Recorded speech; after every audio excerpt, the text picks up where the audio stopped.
Hey there, Sagittarius Sun, Sagittarius Moon, Sagittarius Rising. Welcome to your new moon in Cancer reading. This new moon is happening on Monday, the 17th of July at 2:23 p.m. Eastern Time Zone in the U.S.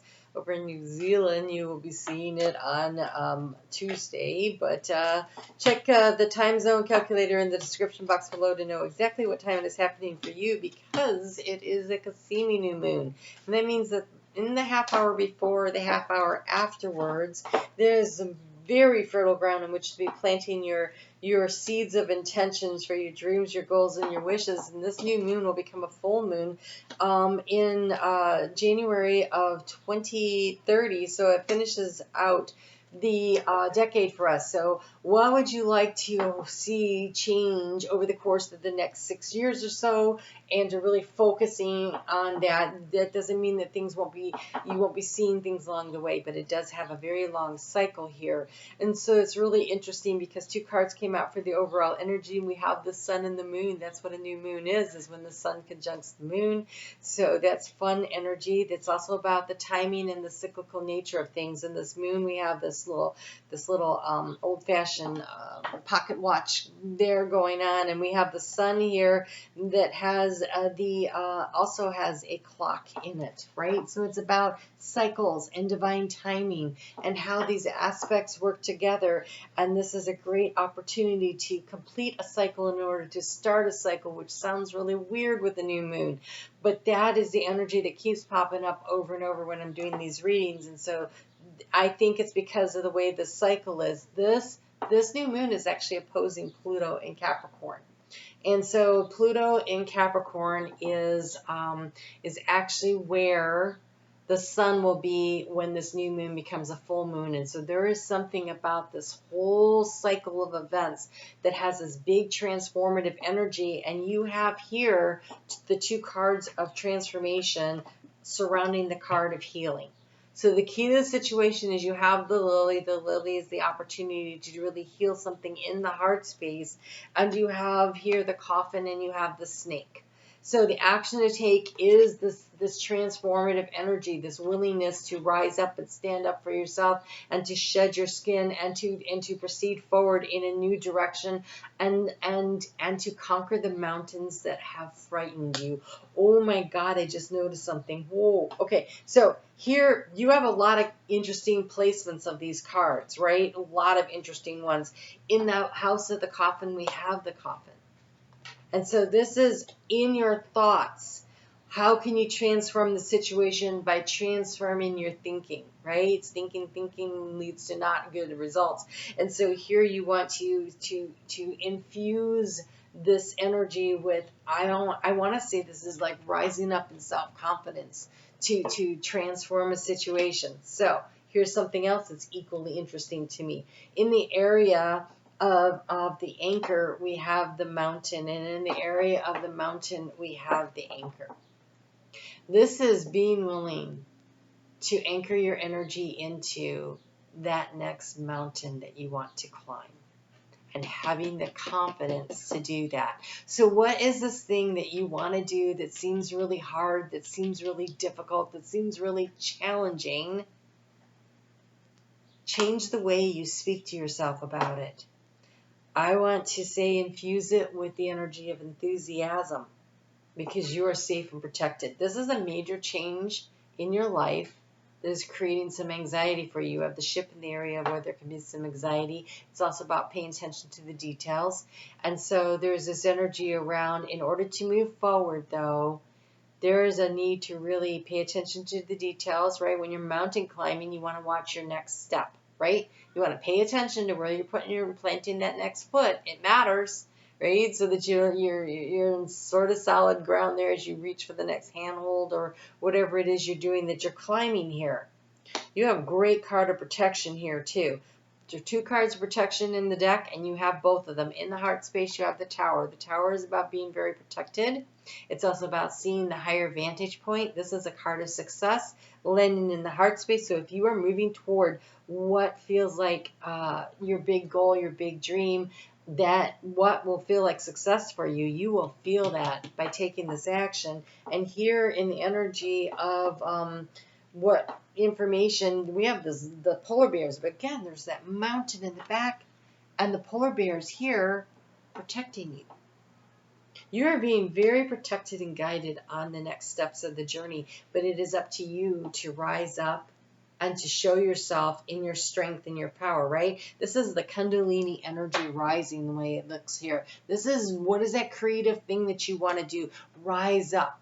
Allow yourself to really lean into that. And the energy of resources, that's your time, that's your wisdom, your knowledge. It also can be financial. You have the gardens. There's a new community waiting for you.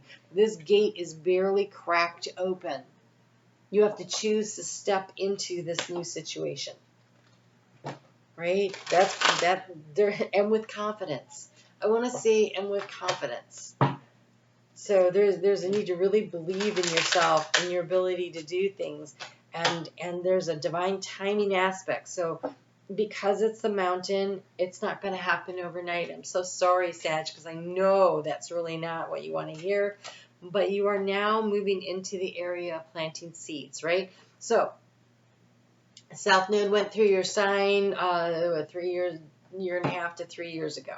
And during that time, you were releasing, creating space.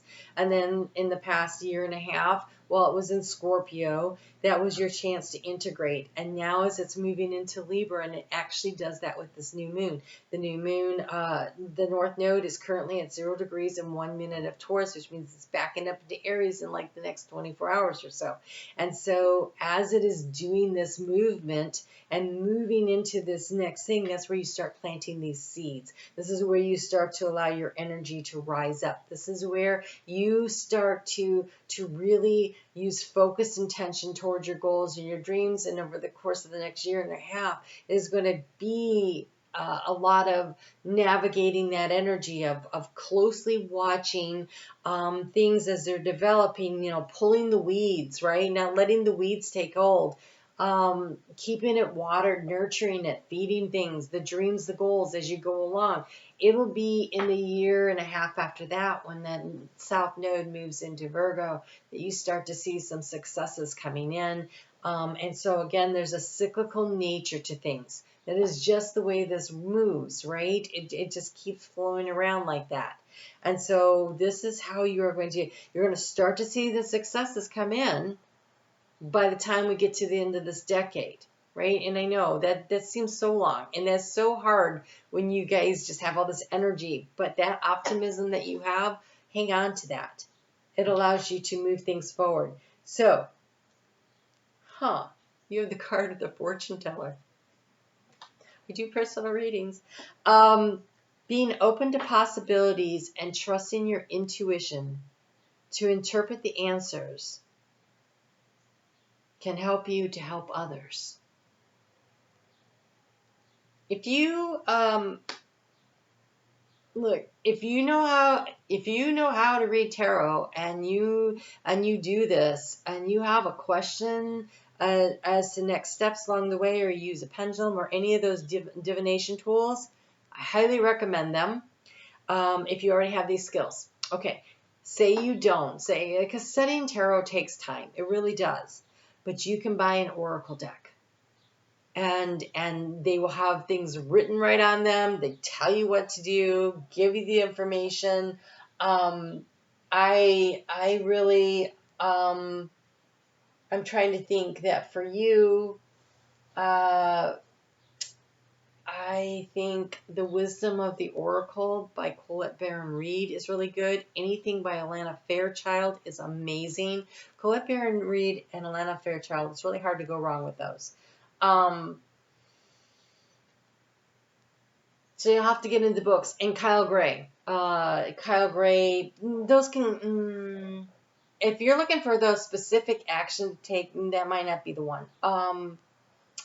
And I find that I get a lot from Angela Hartfield's too. She does the Whispers of the Ocean. That has very definite steps to take along the way. Oh, and this one right here. What is that called? The Wisdom of the Tao by, what's her name? Mei Jin Lee. Mea I'm sorry, MEIGINL, and then it's that U with the little dots. This one, very specific answers to questions. So get yourself a good oracle deck, and allow yourself to develop that skill. And you may find that you use it to help others along the way too, which is always fun. That's how I got here. So that looks interesting. But there's the Kundalini energy rising, which means that you are waking up to your innate abilities and talents and your ability to really hear spirit coming through with information for you.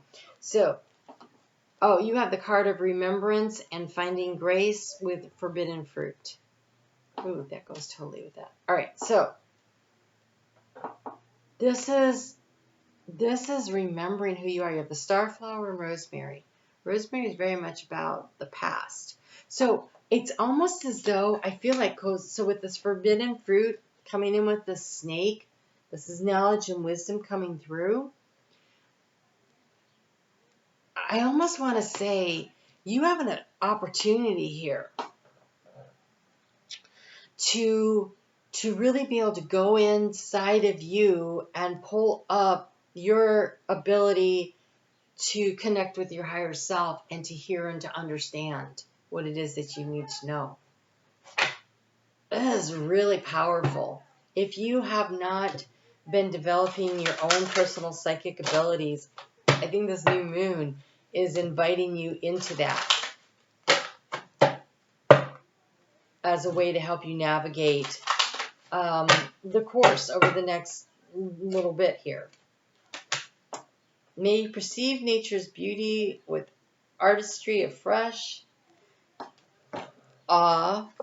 Okay, look, they're asking you to notice the beauty around you in the everyday and in the present moment, to really see that and then allow it to spark your imagination, right? So take the time, make the time for the sunrises and the sunsets, for the walks.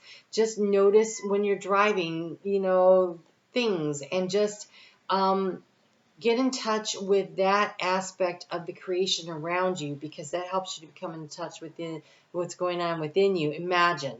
May you look beyond what you can see. I'm telling you, those little voices you hear, those little ideas, those things that you may just put off as, oh, that's just my imagination or whatever, it's your higher self is trying to talk to you. Answer the call. Answer the call. You have a big transformation happening, and the information you need is coming through your higher self. This is very exciting energy. I love your reading. I've never gotten to do one like this. So, all right. I'm on Facebook every day, getting into the astrology over there. I do personal readings. Wow. I feel like if you want to set up some kind of a thing where we do some mentoring to help you to develop your own psychic abilities, I would be happy to help you out, Sagittarius, because they're definitely knocking on the door. All right, you guys take great care. I'll talk to you again soon.